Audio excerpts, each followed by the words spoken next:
దివ్యాత్మ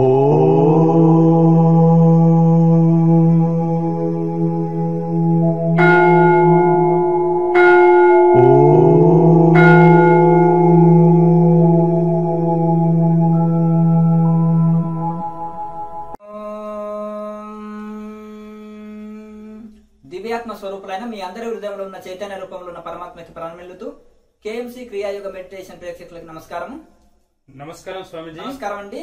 స్వామిజీ, 50 సంవత్సరాలు దాటిన వారికి లేదా బీపీ షుగర్ ఉన్నవారు క్రియ చేయవచ్చునా? ఏ నియమాలు పాటించాలి? ఆహార నియమాలు తెలియజేయండి స్వామిజీ.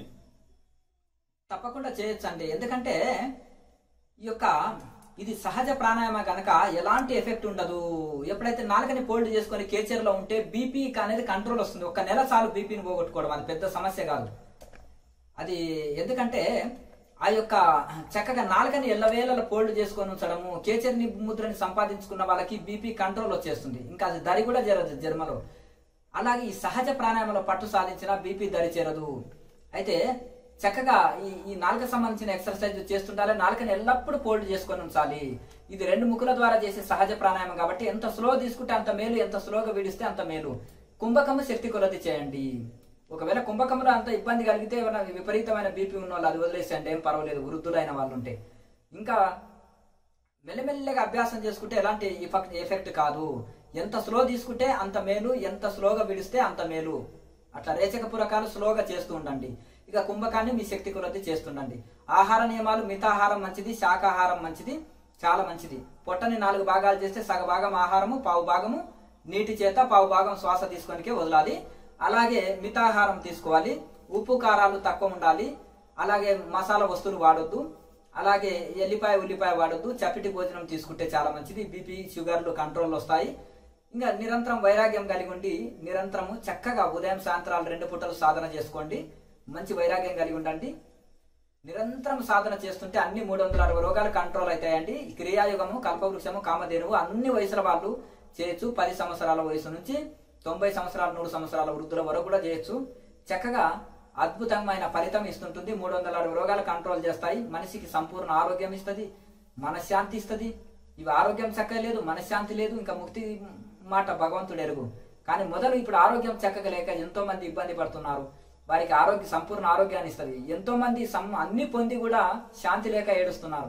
వారికి సంపూర్ణ శాంతి ఇస్తుంది క్రియాయోగం. అలాగే ఇంకా ముక్తి మోక్షం కావాలని మంచి వైరాగ్య పరులకి, జిజ్ఞాసులకి, ఈ జన్మలే కడతీరాలని కోరిక ఉన్న వాళ్ళకి ముక్తిని ప్రసాదిస్తుంది. మీరు మోక్ష సాధన చేస్తే ఆటోమేటిక్గా మీకు ఆరోగ్యం చక్కబడుతుంది, మనశ్శాంతి చక్కబడుతుంటుంది, మీ సంకల్పాలు నెరవేరుతాయి, మీకు అనుకున్న కోరికలు నెరవేరుతాయి. అన్ని రకాలుగా మీకు పూర్ణ ఫలితం ఇస్తుంటుంది. కల్పవృక్షము, కామధేను లాంటిది క్రియాయోగం. అన్ని వయసుల వాళ్ళు చేయదగింది. చక్కగా గురుముఖంగా శాస్త్రీయంగా చక్కగా నేర్చుకోండి. ఇంటి దగ్గర చక్కగా సాధన చేసుకోండి. ఆశ్రమంలో క్రియాయోగ ఆశ్రమం గోవిందాయపల్లి, హైదరాబాద్ అతి సమీపంలో ఉండే ఈ క్రియాయోగ ఆశ్రమంలో మరి ఉచితంగా దీక్షలు ఇస్తున్నాము. ప్రతి పౌర్ణానికి మాత్రమే రండి, ఉట్టప్పుడు రావద్దు. వేరే సమయాల్లో వస్తే ఎవరికి సమయం ఇవ్వము, తపస్సులో ఉంటాం కనుక. మిగతా రోజుల్లో రాకుండా పౌర్ణమి రోజు చక్కగా ఉదయం 10 గంటలకే క్లాస్ స్టార్ట్ అవుతుంది. ఆ 10 గంటలకు రండి. ఉదయము మళ్ళీ సాయంత్రం 4 గంటలకు, మళ్ళీ రెండో రోజు ఉదయం తెల్లవారుదామున 4 గంటలకు అనమాట. ఈ 3 క్లాసులు చేయండి, 2 క్లాసులు చేయండి. మీ అనుకూలాన్ని బట్టి పౌర్ణమి రోజుల్లో మాత్రమే ఉదయం 10 వరకు ఇక్కడికి రావాలి. ఆశ్రమం దగ్గరికి వచ్చి నేర్చుకోండి, చక్కటి ఫలితం పొందండి. మీరు 2 పూటలు సాధన చేసి ముక్తాత్ములు అవ్వండి, శాంతి పొందండి, ఆరోగ్యం పొందండి, ముక్తి పొందండి. మేము మనస్ఫూర్తిగా మీ యొక్క శ్రేయస్సు కోరుకుంటున్నాము. మీ నుంచి ఏమి ఆశిస్తలేము కనుక ఉచితంగా ఇవి అన్ని ఉంటాయి. అకామిడేషన్, భోజన వసతి, క్లాసులు అన్ని నేర్చుకోండి, సాధన చేయండి, తరించండి. ఇట్లా ఈ విధంగా అన్ని వయసుల వాళ్ళు చేయొచ్చు. స్త్రీలు, పురుషులు, వృద్ధులు అని తేడా లేకుండా అన్ని వయసుల వాళ్ళు చేయొచ్చు. కల్పవృక్షం, కామధేవును, రాకెట్ లాంటిది ఇది. ఈ యొక్క మనం ప్రయాణ మార్గంలో రాకెట్ స్పీడ్ తో ఫలితాలు ఇస్తుంటుంది. అన్ని మార్గాలు చాలా స్లోగా ఉంటాయి. సూటి మార్గం కదా. వచ్చి నేర్చుకొని సాధన చేసి తరించండి. స్వామిజీ, ఇతరులకు బోధ చేయుటకు ఎప్పుడు అర్హత లభిస్తుంది?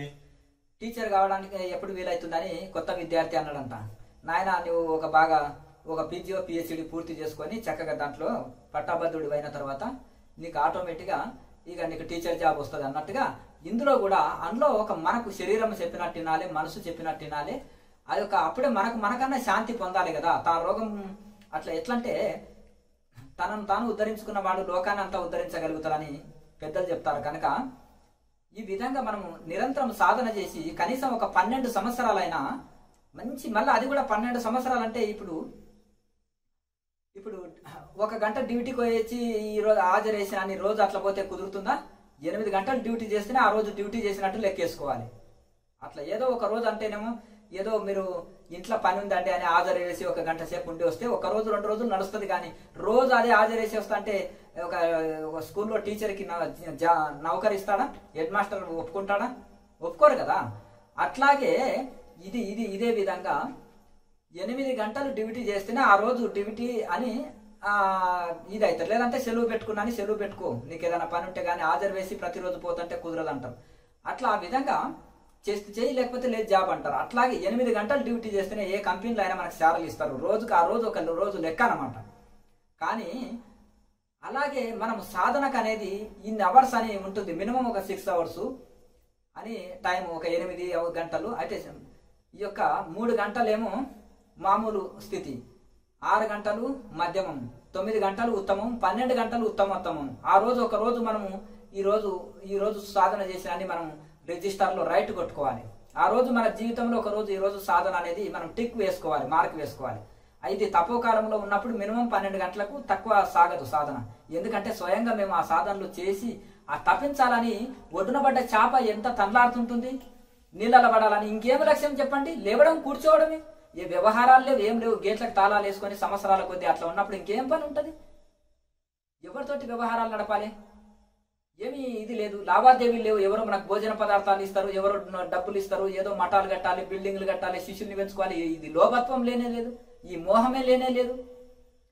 నేను తరించాలి అంతే. ఇంకా అదే లక్ష్యంగా పెట్టుకొని మరి కూర్చున్నప్పుడు సమయం రోజుకు 12 గంటలు కూర్చొని 24 గంటలు కూర్చున్న రోజులు కూడా ఉన్నాయి. అట్లా కూర్చొని ఇది అట్లా చేయాలి. ఓ గంట సాధన చేయమో అప్పుడే గురువు కావాలి, అప్పుడే ఒక సెంటర్ ఓపెన్ చేయాలి, అప్పుడే ఇది అని అది ఒక వ్యామోహంలో కొట్టుకొని పోతుంటారు చాలా మంది. ఎందుకంటే స్వయంగా తపస్సు చేసి చెప్తున్న మాటలు ఇవి. కనుక రెక్కలు రాకముందు పక్షి పిల్ల ఎగిరితే అది కింద పడితే పిల్లులో కాకులో తింటాయి. ట్యూషన్లు చెప్తుంటే 4-5 తరగతి పిల్లవాడు రోజంతా ట్యూషన్లు చెప్తుంటే చదువు సాగుతుందా? సాగదు కదా. అట్లా అందుకనే గురువులు కోడలు అయితే అత్త, కోడలుగా మెదిగితే అత్త అవుతుంది, శిష్యుడిగా మెదిగితే గురువు అవుతాడు. సాధన చేసి ఒక 12 సంవత్సరాలైన కఠోర సాధన చేయాలి, నిర్వికల్ప సమాధి అందుకొనగలగాలి. అట్లా కొంచెం, ఎందుకంటే ఆ విధంగా సాధన చేసినప్పుడు అప్పుడు మైండ్ బాడీ కంట్రోల్ వస్తుంది. 2 రోజులు ఆహారం ఇవ్వకున్నా యోగి శరీరం నీరసం చెందదు, మలమూత్రాలు తగ్గుతాయి, శరీరంలో కాంతి వస్తుంది, అన్ని తట్టుకొనగలుగుతుంది శరీరము. చక్కగా మనం ఆ యోగి నోటి గుంటూ వచ్చినవే అన్ని పుస్తకాలు అయిపోతాయి, మస్తకంలో వచ్చినవే పుస్తకాలు అయిపోతాయి. శాస్త్రాన్ని మంచి అనుభవం చేసుకుంటాము, స్వయం అనుభవ జ్ఞానం ఉంటుంది. శాస్త్ర జ్ఞానం, అనుభవ జ్ఞానం 2 ఉంటుంది. కనుక కొంతకాలం ఓపిక వంచి సాధన మీదనే సీరియస్ గా దృష్టి పెట్టాలి. చదువుకున్నవాడు చదువు మీద పెడతాడు కానీ ఉద్యోగం మీద కాదు కదా. అయ్యో నా కోర్సు పూర్తి లేదని పీజీ పిహెచ్డీ పూర్తి చేసినాక ఆటోమేటిక్ గా ఉద్యోగం వస్తే అతనికి తెలుసు. ఎందుకంటే గతంలో అందరూ ఉద్యోగం పొందిన వాళ్ళంతా ఒక పీజీ పిహెచ్డీ పూర్తి చేసినాకనే మంచి ఆఫీసర్ హోదా వచ్చిందని అందరికీ తెలుసు, విద్యార్థికి తెలుసు. కనుక చదువు మీదనే విద్యార్థి దృష్టి పెట్టినట్టుగా సాధకులు సాధన మీద దృష్టి పెట్టండి. ఆ సమయంలో అది ఆసన్నమైనప్పుడు అది జరిగిపోతుంటుంది. మిగతాది ఫలితం మీద దృష్టి పెట్టకండి, సాధన మీద దృష్టి పెట్టండి. సాధననే మీకు మనకు అన్ని ఇస్తుంది. కల్పవృక్షం కామధేనువు గనక కొంతకాలం ఓపిక వహించి సాధన చేస్తుంటే ప్రతి ఒక్కరు కూడా సాధనలో పరిపూర్ణులు అవుతారు. అప్పుడు గురువు అంటే అందరికి శిక్షణలు ఇస్తేనే గురువు కాదు, ఆత్మానుభూతి పొందిన వాళ్ళు, నిర్వికల్ప నిష్ఠ అందుకున్న వాళ్ళు గురు స్వరూపులే, గురు సమానులే. స్వామిజీ, ఇతరులకు దీక్షలు, శిక్షణ, ఉపదేశము ఇచ్చుటకు, గురుస్థానం పొందుటకు ఎప్పుడు అర్హత లభిస్తుంది? నిర్వికల్ప సమాధి స్థితి అందుకున్న తర్వాత అది ఒకవేళ మీకు కోరిక ఉంటే దీక్షలు ఇచ్చుకోనవచ్చును. అప్పటి వరకు మనం ఓపిక వహించి సాధన మీద దృష్టి పెట్టాలి. ఆ తర్వాత కూడా కొంతమంది ఎవరికి దీక్షలు ఇవ్వకపోవచ్చు, ఏమి సెంటర్లు ఓపెన్ చేయకపోవచ్చు కూడా. అది కొంతమంది వాళ్ళలో వాళ్ళు ఉంటారు. ఒకవేళ ఇది చేయాలన్నా కానీ దానికి అప్పుడు అర్హత వస్తుంటుంది. అప్పటి వరకు ఇంకా మనం ఇది చేసేస్తే ఒకరిని తరింపలి చేయలేము, మనం తరించలేము. ఇద్దరు భ్రష్టులు అవుతాడు. అతను భ్రష్టుడు అవుతాడు, దీక్ష ఇచ్చినవాడు, దీక్ష తీసుకున్నవాడు, ఇద్దరు భ్రష్టులు అవుతారు. స్వామిజీ, వజ్రాసనంలో కూర్చొని ధ్యానం చేయొచ్చా? వజ్రాసనం లాంటిది, గోముఖాసనము, ఇంకా ఇతర ఆసనాలు లాంటివి రిలాక్స్ సమయంలో మంచిది. సాధనకు సిద్ధాసనం లేదా పద్మాసనం అనేది చాలా శ్రేష్టం అండి. అది చాలా అనుకూలంగా ఉంటుంది. ఇంకా ఎందుకంటే 2 మోకాళ్ళు చక్కగా భూమి మీద ఆనుకుంటాయి, బ్యాలెన్స్ కూడా చక్కగా ఉంటుంది. మనం ఎక్కువసేపు సాధనలో కూర్చోగలుగుతాం. అంత కాకపోతే మధ్య మధ్యలో ఆసనం మార్చుకోవచ్చు. కళ్ళు తెరవకుండా, శరీరం కదిలియకుండా మనం ఆసనం మార్చుకోవచ్చును. కానీ ఇక అంత కాళ్ళు చేతులు నొప్పి అనిపించినా మహాముద్ర లాంటిది ఒకటి సెట్ వేసుకోవచ్చు. కానీ సాధనకు సిద్ధాసనము, పద్మాసనము, సుఖాసనం ఇవి అనుకూలంగా ఉంటాయి. వజ్రాసనం లాంటిది భోజనం చేసుకున్న తర్వాత జీర్ణశక్తి తెలుస్తుంది కాబట్టి భోజనం చేసిన తర్వాత కానీ ధ్యానం నుంచి బయటకు వచ్చినప్పుడు రిలీఫ్ సమయంలో అప్పుడప్పుడు కూర్చోవడం వచ్చి బుక్స్ చదివేటప్పుడు అట్లా ఏదైనా కూర్చోవాలంటే కూర్చోండి. వజ్రాసనం ధ్యానానికి పెద్దగా అనుకూలం కాదు అది. స్వామిజీ, ధ్యానంలో మంచి అనుభవాలతో పాటు అనేక ఇతర ఆలోచనలు వస్తున్నాయి. వీటిని కంట్రోల్ చేయాలంటే ఏం చేయాలి? అంటే మీరు చెప్పిన ప్రశ్న ప్రకారం మీకు సాధన మీద ఇంట్రెస్ట్ బాగానే ఉంది, ప్లస్ ప్రపంచకం ఇంట్రెస్ట్ సేమ్ ఉంది. ఇప్పుడు ఎట్లా అంటే ఇక 2 త్రాసుల్లో సమానంగా ఒక కేజీ కూరగాయలు, కేజీ బాటు వేసినాం అనుకోండి, తూనిక రాయి, 2 సమానంగా ఉంటున్నాయి. అంటే మీకు ప్రపంచిక భ్రాంతి ప్లస్ ఈ యొక్క ఆధ్యాత్మిక భ్రాంతి 2 సమానంగా ఉన్నాయన్నమాట. దాన్ని బట్టి ఆలోచన చేస్తుంది. అంటే ఏది ఒకటి ఎక్కువైనా అదే వస్తుంది ఎక్కువ. అట్లా కాకుండా మనది ఈ యొక్క ధ్యానంలో మంచి అనుభవం కలుగుతుంది అని అంటే ధ్యానంలో మీకు వైరాగ్యం ఉంది, ఇంత బాగా సాధన చేయాలని తపన ఉంది. అదే సమయంలో మన ప్రపంచకంలో ఏదేదో పొందాలి, ఏదేదో ఇది అనేది కూడా మీకు ఉంది అనమాట. అయితే మీకు ఏదో ఒకటి ఎక్కువ అయితే అది ఎక్కువ అయిపోతుంటుంది, మిగతాది తక్కువ అయిపోతుంది. ఏ సంకల్పం ఎక్కువ ఉంటే అది ఎక్కువ హైలైట్ అయిపోతుంది, మిగతాది తక్కువ అయిపోతుంది. కనుక మీరు ఈ ప్రాపంచికమైన పొందినవి అన్ని ఎవరు ఏమి వెంట తీసుకెళ్లలేదు, ఇవన్నీ అశాశ్వతమైనవి. ఓ మనసా, నాకు ఎందుకు మళ్ళీ మళ్ళీ జన్మలు ఎత్తేటట్టు నా జన్మని వృధా చేస్తావు? ఇవన్నీ పొందిన వాళ్ళు ప్రాపంచికం నువ్వు ఎక్కడెక్కడ వెళ్తున్నావు ప్రాపంచిక వస్తువుల మీదకి, అవన్నీ పొందిన వాళ్ళు ఎంత సుఖంగా శాంతిగా ఉన్నారని మనసుకు సమాధానం చెప్పుకొని వైరాగ్యం కలిగి ఉండాలి. వైరాగ్యం కలిగి ఉంటే ఎట్లంటే ఈ యొక్క ప్రపంచంలోకి మనసు వెళ్ళదు, ప్రపంచం అంతా శ్మశానం లాగా కనిపిస్తుంది. కనుక ఇప్పుడు అభ్యాస వైరాగ్యాలతోటి మనసులో వైరాగ్యం కలిగించుకోవచ్చును, మనసును అంతర్ముఖం చేసుకొని సాధనలో మనోలయం చేయవచ్చును. కనుక అభ్యాస వైరాగ్యాన్ని అభ్యాసం పదే అభ్యాసం చేస్తుండాలి, సాధన చేస్తూ ఉండాలి. నిరంతరం మనసు నిలుస్తలేదని కూర్చోవద్దు. మనసు నిలిచినా నిలవకుండా సాధన చేస్తుంటే అది అంతర్ముఖం అవుతుంది, దానికి సహజావస్థ కిందికి వస్తుంది. ఆ పని రాకముందు కష్టం ఉంటుంది, కానీ ఏ పని అయినా వచ్చినాక సులువు అవుతుంది. ధ్యానంలో మొదలు దేవతలు చిలుకంగానే విషం వచ్చింది, అమృతం రాలేదు. ఇంకా ప్రయత్నం చేత చిలుకంగా అమృతం వచ్చింది. కనుక మనసులో పరిగెత్తిన అట్లాగే మనం ప్రతిరోజు ఒకే సమయంలో నిర్ణీత సమయంలో కూర్చుంటే, నిర్ణీత సమయంలో రోజు ఉదయం సాయంత్రాలు కూర్చుంటే మనసుకు అది సహజంగా మారిపోతుంటుంది. కొద్దిసేపు పరిగెత్తి మనసు అంతర్ముఖం అవుతుంది, ఆ శాంతిని చవి చూస్తుంది. అలాగే కూర్చోంగా ఇంకా ఆ శాంతి పెరుగుతూ ఉంటుంది, ఆ ధ్యానావస్థ పెరుగుతూ ఉంటుంది. దానికి కొన్ని రోజులకి సహజావస్థ లాగా మారిపోతుంటుంది. కూర్చున్న కొద్దిసేపటి స్టార్టింగ్ లో కొన్ని ఆలోచనలు వచ్చినా వాటిని పట్టించుకోకూడదు, సాధనలోనే మనసు నిలపగా కొన్ని రోజులకి ఆలోచనలు తగ్గుముఖం పడుతూ ఇంకా సాధనలో ఒక ఆనందాన్ని చవి చూస్తాం. ఆ ఆనందమే మనసు కోరుకుంటుంది. అలాగే తన్మయత్వ స్థితిలో మనసు కూర్చున్న ఒక 5 నిమిషాల లోపలనే తన్మయత్వ స్థితి మనసు అందుకుంటుంది, ధ్యానావస్థ అందుకుంటుంది. ఇంకా ముందుకు వెళ్ళంగా సమాధి స్థితి కూడా అందుకుంటుంది. కావాల్సిందిలా వైరాగ్యం కలిగి ఉండి ప్రపంచం అంతా నిస్సారం, నాకేదొద్దు, భగవంతుడే కావాలి, ముక్తే నాకు కావాలి అనుకొని ఆత్మ ప్రాప్తి కావాలి, నేను ఈ జన్మలే కడ తీరాలని ఒక సంకల్పం పెట్టుకొని చక్కగా మనం ఆ సంకల్పంని రోజు స్మరించుకోండి. నిర్వికల్ప సమాధి నిష్ట నా లక్ష్యం. చదువుకున్న విద్యార్థి నేను డాక్టర్ కావాలి, నేను ఇంజనీర్ కావాలని చదువుతుంటాడు కదా లక్ష్యం పెట్టుకొని, అట్లాగే నేను నిర్వికల్ప సమాధి నిష్ట పొందాలి, ఈ జన్మలే కడ తీరాలని సంకల్పం రోజు ఒకసారి గుర్తు చేసుకొని ధ్యానంలో అలాగే కూర్చొని దానికోసం మనం ఋషులంత పరిశ్రమ చేస్తే ఋషులంత స్థితి మనకు కలుగుతుంది. మరి ఆ విధంగా పెద్ద లక్ష్యానికి పెద్ద పరిశ్రమ ఉండాలి, చిన్న లక్ష్యానికి చిన్న పరిశ్రమ ఉంటుంది. కనుక మంచి ప్రాణాయామ చేయాలి, ఇంత వేదాంత విచారణ చేయాలి, ప్రాణాయామ చేయాలి, తర్వాత ధ్యానం చేయాలి, తర్వాత ఈ ఆలోచన రహిత స్థితి అచిరకాలంలోనే అందుకుంటాం. స్వామిజీ, వెన్ను నిటారుగా ఉంచితే కాసేపటికే నొప్పి వస్తుంది, వృద్ధిని కాబట్టి ఏదైనా సపోర్ట్ తీసుకోవచ్చునా? ఒకవేళ కింద కూర్చోలేకపోతే కుర్చీలో కూర్చున్నా వెన్నుకు ఏ సపోర్ట్ తీసుకోవద్దండి. ధ్యానం జరిగేదంతా మేరుదండంలోనే, అది ఏ సపోర్ట్ తీసుకుంటే అంత లాభం ఉండదు. మేరుదండం నిటారుగా అంటే బిగపట్టి కూర్చోవద్దు, శరీరాన్ని ఫ్రీగా సహజత్వంలోనే ఉంచాలి, బిగపట్ట అవసరం లేదు. కానీ సహజంగా మేరుదండం నిటారుగా పెట్టుకొని కూర్చోవాలన్నమాట. కుర్చీలో కూర్చున్నా మేరుదండం నిటారుగా పెట్టుకోండి. ఎట్లయినా సరే కింద ఒకటి మెత్తటి వస్త్రము లాంటిది వేసుకొని, దిండు లాంటిది వేసుకొని చక్కగా కొన్ని ఆసనాలు కూడా దొరుకుతాయి మెత్తటి ఎక్కువసేపు కూర్చోవడానికి. కొన్ని ఆసనాలు కూడా మెత్తటివి దొరుకుతాయి, దాని మీద కూర్చున్నా సరే. కానీ మేరుదండానికి సపోర్ట్ తీసుకోకపోవడమే మేలు.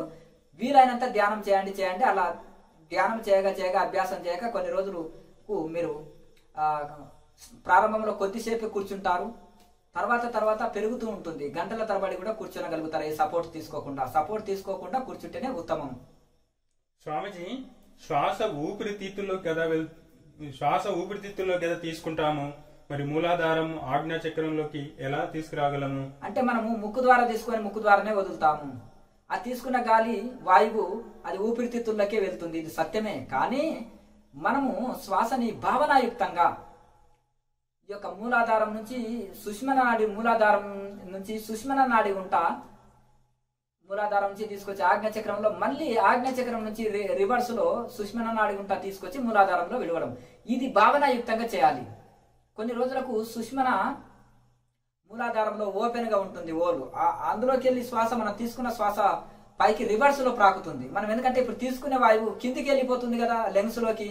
అప్పుడు ఏం చేస్తా అంటే ఆ లెంగ్స్ నుంచి రిటర్న్ లో మళ్ళీ పైకి ప్రాకుతూ ఉంటుంది ఈ సుష్మన నాడి గుంట.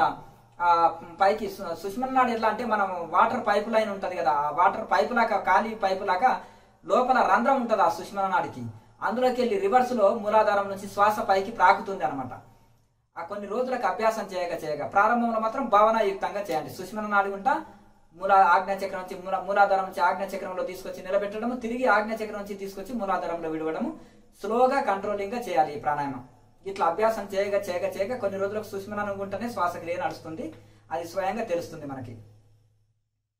ఇట్లా ఈ విధంగా చీమ ఎక్కడ ప్రాకుతున్నది మనకు తెలుస్తుంది కదా, అంత స్పష్టంగా ఇక్కడ మనకు సుష్మన యాక్టివేట్ అయింది, చక్రాలు శుద్ధి అయింది, అంత స్పష్టంగా మనకు తెలుస్తుంది కనుక ఇట్లా